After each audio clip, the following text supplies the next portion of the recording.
Hi John, good to see you today. Just want to cover the points we discussed during today's session. The video on the left hand side is one we took early on in the session. The video in the middle is what we took later on in the session after we'd done a couple of drills. And also the one on the right hand side obviously is McDonald, which we used to use as an example during the session. So we'll have a look at the video on the first section. So we discussed a little bit about your lateral movement to the right hand side, also the weight transfer during the shot. So as I just take you through the first swing, as you can see there, as your head moves away from the centre line and your head comes out the circle there on the backswing, you can see that you've had that lateral movement there to the right hand side. As we discussed during your downswing, that your weight stays in that position behind your centre line, so you're now behind the ball trying to lift it up into the sky. So as we said, your lower body really doesn't work as it should do, so you need to be using your legs to transfer your weight from your right hand side to your left hand side with the rotation of your hips, which then will in turn start to uncoil your body and then allow you to deliver that club back into the golf ball from a much better path than what you are doing. But as you start your downswing, you just unravel your body, or you uncoil your shoulders rather than transferring the weight at the start of that downswing with your lower body, causing you to stay a little bit behind the golf ball. So we did a little bit of work on transferring that weight with your lower body across to your left hand side during that downswing, and what we found when we looked at that video,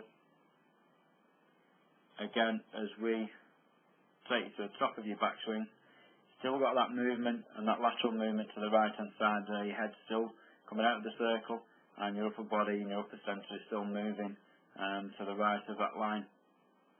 However, what we see from this position now is that you start your swing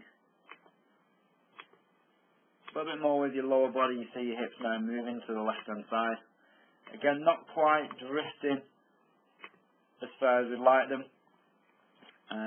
but again, at least they're your legs that are actually moving now towards your target and getting that weight over towards that left hand side.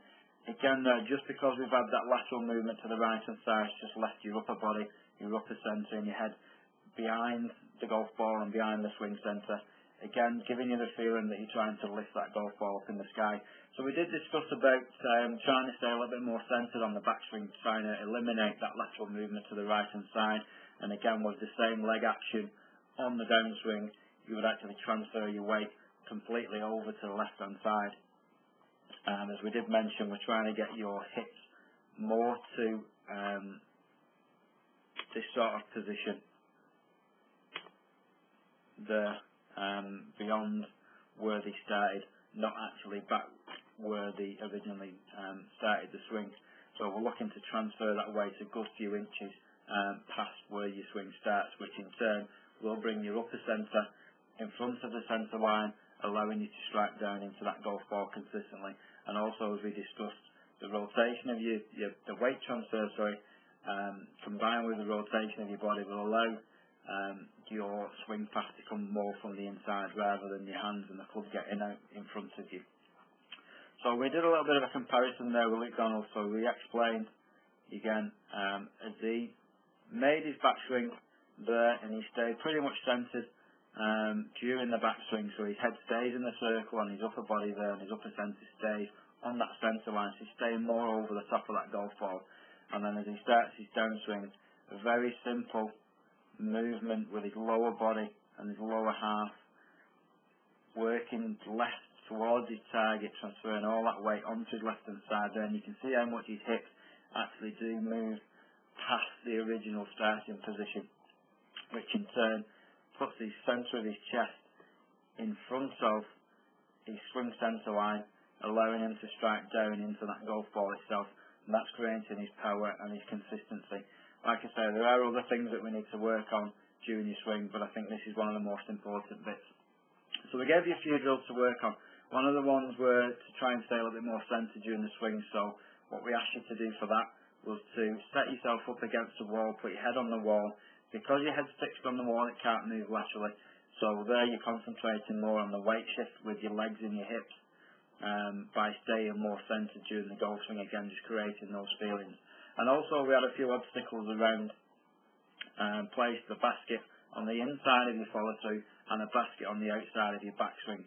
Again, they were just there for exaggeration purposes, really on making your body work slightly differently in delivering that golf club into the ball. So we got you to bring the golf club back onto the ball from the inside path, and then we're swinging it around the outside of the basket on the follow through. So any movements where the hands get in front of you and the club gets in front of your hand, the pulling action or the movements across from an out to in swing path there, you would hit both those baskets. Or if we only had one of them there, you'd hit one of the baskets. So we're having to retrain your lower half to transfer the weight, and then retrain what your upper body's doing in delivering that golf club into the golf ball itself. So if you keep working on those drills, if you've got any problems, just give me a ring. But I look forward to seeing you very soon.